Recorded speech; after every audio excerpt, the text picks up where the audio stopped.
Rema hari ini, Matius 6 ayat 17-18.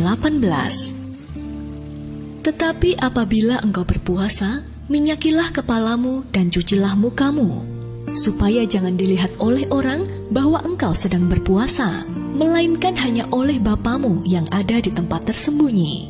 Maka Bapamu yang melihat yang tersembunyi akan membalasnya kepadamu.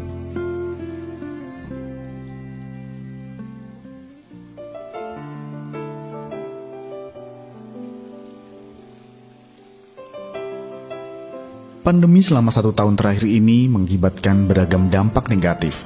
Salah satunya adalah banyak orang yang api rohnya padam. Hal ini juga dialami oleh Iwan.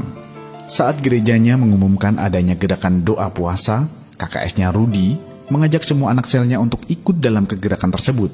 Iwan pun akhirnya memutuskan untuk ikut doa puasa karena takut dianggap kurang rohani oleh teman-temannya. Ia juga berpikir, doa puasa kali ini pasti mudah, karena hanya 21 hari saja, tidak seperti tahun-tahun sebelumnya yang berlangsung 40 atau 50 hari. Setelah 3 minggu berlalu, Rudy bertanya kepada setiap anak selnya mengenai pengalaman mereka selama mengikuti gerakan doa puasa. Saat itu semua anak selnya menyampaikan bahwa mereka merasakan api roh mereka dibangkitkan. Hanya Iwan yang merasa tidak ada perbedaan apa-apa. Namun setelah ia bertanya dan banyak bercerita dengan KKS-nya, ia tahu bahwa doa puasa yang dijalaninya ternyata tidaklah tepat, karena hanya manusia jasmaninya saja yang berpuasa.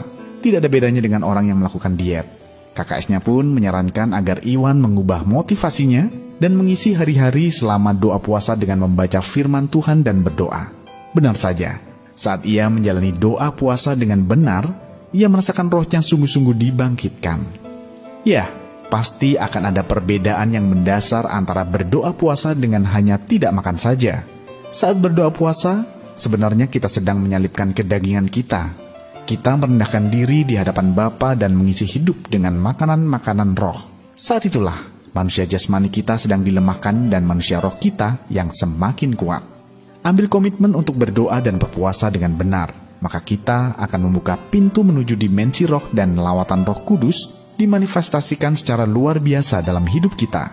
Mari benahi motivasi kita dalam mengikuti kegerakan ini, sehingga kita tidak melewatkan momentum luar biasa yang sedang Tuhan adakan dan mengalami terobosan yang besar dalam kerohanian kita. Apakah Anda mengikuti kegerakan doa puasa ini? Apakah doa puasa Anda selama ini sudah tepat? Menurut Anda, mengapa doa puasa yang tepat dapat membangun momentum roh yang kuat? Setelah Anda membaca renungan ini, komitmen apa yang akan Anda ambil untuk dapat melakukan doa puasa dengan tepat?